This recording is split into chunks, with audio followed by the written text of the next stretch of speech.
Now Velmu said, finally a car that's worth buying and not that you can't repair by yourself. If you've been following this channel for a while, you would see that I've already done a review of this exact Land Cruiser. And so instead I'm gonna answer your questions about this particular vehicle, because when I made videos about this, over 3.5 million people watched those videos and you guys had a lot of questions. So I'm gonna try and answer some of them in this video. And so I'm gonna answer as many as I can, but before I answer those questions, let's quickly remind ourselves about what this car is. This is the Toyota 70 Series Land Cruiser. If you were to ask anyone what type of Land Cruiser do they own, they could offer you 5 different models to choose from. You have 3 body shapes for the 70 Series Land Cruiser. You have the Land Cruiser Prado, which the Americans think is the new Land Cruiser, and you of course have the Land Cruiser 300 Series, which is a behemoth. But this one right here is the OG, because this has been in production for over 40 years as the 70 Series Land Cruiser.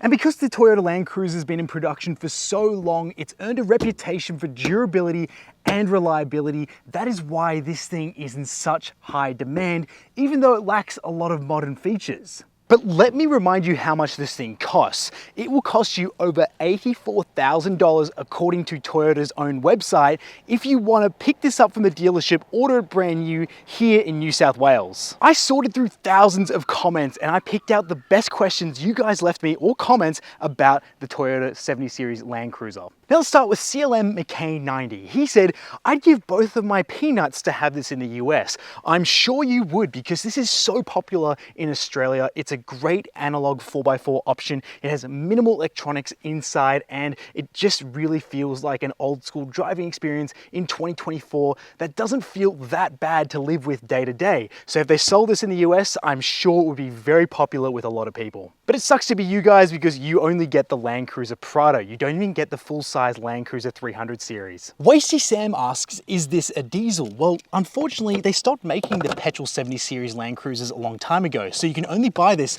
with a diesel engine now. CYB Joel said, not a manual, irrelevant. That's right, the car I was reviewing last year was the 6-speed automatic, but you can get a 5-speed manual, which I picked up this time. So yes, you can still get a manual with the 70 Series Land Cruiser. Miguel J. Walteros asks, wait, is this new? Yes, it is. This is a 2025 model year car. They're still making it in this year, and who knows when they'll stop. Fury Henrik says, I love the way this brick costs more than some houses. Well, I don't know what houses you're shopping for, but the median house price in a lot of capital cities here in Australia are over $1 million.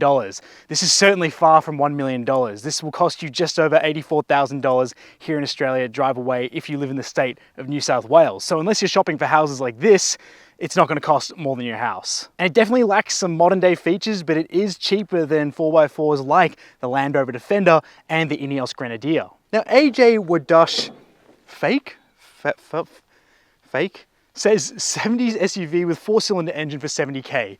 Yes, it's gonna cost more than $70,000. Yes, it comes with a 4-cylinder engine, but no, it's not from the 70s. But the thing with this 4-cylinder engine is that it actually produces more torque than the previous diesel V8. I am sad that we have lost the V8, but you can't argue with the power figures that this 4-cylinder produces. And now I picked up this comment from Rose, to give you an idea as to why people love the Land Cruiser 70 Series. So he writes, for those confused, these cars run 1 million kilometers reliably. You can buy these cars because you'll never need to buy another one in your life. And if you don't believe me, my 60 Series Land Cruiser has 632,000 kilometers and still starts every time.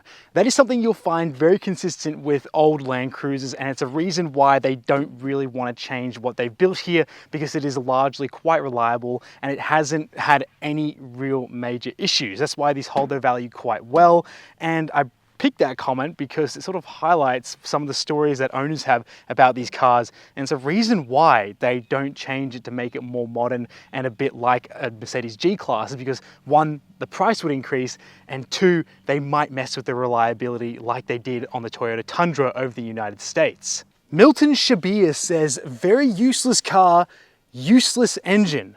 I don't think I've read a more misinformed comment about the Toyota Land Cruiser. The 4-cylinder, yes, cops a lot of flack for not being the V8, and some are questioning the long-term reliability of that because they've all known that big diesel V8 to be very reliable for hundreds of thousands of kilometers. But useless car doesn't really make a lot of sense because this is a utility vehicle. It can go off-road. It has 4x4 features that will take you further than a regular SUV. And in terms of usefulness, this thing can still tow 3.5 ton. Now, it might not be the best vehicle out there at the moment for everyone, but calling it useless across the board kind of misses the entire point of this car. Conrad Baker said, "I'd rather have the Ineos Grenadier." That's completely fair and completely understandable. I've driven the Ineos Grenadier and they basically benchmark a vehicle like the Toyota 70 Series Land Cruiser and said they built a car with all the upgrades that people would do to their Land Cruiser. That is a completely true fact in the sense that when people buy this, they're probably going to modify it. There are videos out there online of people picking this up with only delivery kilometers and taking it straight to the garage to get it fitted with new suspension and a whole host of upgrades. And if you're buying the right parts, those parts aren't cheap and it will be pushing the total cost of your car closer to $100,000. Now, Velmu said, "Finally a car that's worth buying and not that you can't repair by yourself." He has a point because here is a great example. If you have a blown out bulb in your indicators, you can go ahead and just use a simple Phillips head screwdriver to go and remove that cover and replace that bulb, rather than having to sift through bits of plastic and clips that might break or replacing an expensive LED indicator. Instead, you have a simple solution for a simple problem. Now, while this line 4-cylinder produces more torque than the V8, there is one major problem this vehicle has. It's the fact that the front track width is wider than the rear track width here. And that was due to the fact that this had to be widened at the front to accommodate a large displacement V8 motor, which you can't buy anymore. So while Toyota refuses to modernize the Land Cruiser 70 series, they also refuse to fix this problem simply because they think it would cost too much money. And the last thing I want to do is raise prices on what is already perceived to be a pretty expensive retro 4x4 experience. Now, jumping onto the inside, the interior was a point of controversy for many. You had people praising it like Will F04 saying, "May mock the interior quality, but if you're in a nuclear war, that thing will outlive you." And that was a popular comment too, and he's not wrong. This interior is the same from any 1990s 4x4 or even earlier. There's lots of plastic, there's lots of manual controls, and there aren't too many buttons. The only change here is this screen here, which you can use to connect a wired connection to Apple CarPlay or Android Auto, but that's as advanced as it gets on the inside of the Land Cruiser. Now, Emmett Collins said, "Let's quit calling these cool old school features and start calling it what it is, cheaping out, and you are falling for it." Look, I can understand where that person's coming from, but Toyota's not forcing you to buy this Land Cruiser. They offer different Land Cruisers which are far more modern and easier to live with. This exists for a certain type of person. It exists for people who don't want big touchscreens. They don't want the car to do the thinking for them. They want to manually engage their 4x4 system. They want to turn a dial to engage their front and rear diff lockers, and they only really need a screen to legally interact with their phone because it's illegal to touch your phone here in Australia while you're driving. And reinforcing that point is this person called JD. Not everyone wants a high-tech interior. This person says, "That's me, I'm not everyone." Exactly. That is that audience that is speaking out saying they actually really like this lo-fi interior and want buttons and don't want many screens or anything interfering with the engagement of their interior. James_Allerton asks, "I don't get it. Surely its bulletproof reliability is because they haven't messed with the formula much. Why is it so expensive?" Well, 14 people liked this comment, so it was a popular question to ask. The real two reasons are, one, with economies of scale, you can only deduce that Toyota is making healthy margins on a vehicle like this. That is why it is still the similar price it's always been. And two, they can justify that price because if you were to look up a 4x4 SUV of this size with this sort of capability, features, power, all that, you would be looking at this sort of price range on the top end for something from, say, Isuzu or from Ford, for example. But I guess Toyota wants to throw in the fact that this has heritage behind behind it and reliability, hence why they can justify that price a bit more. But the real answer is because this thing has been produced so long, it basically can be whatever price Toyota wants it to be, as long as people are still comfortable buying it like they do with the Mercedes G-Wagon. Now, Mr. Cynical here asks, is this car comfortable to drive on city streets? The short answer is no.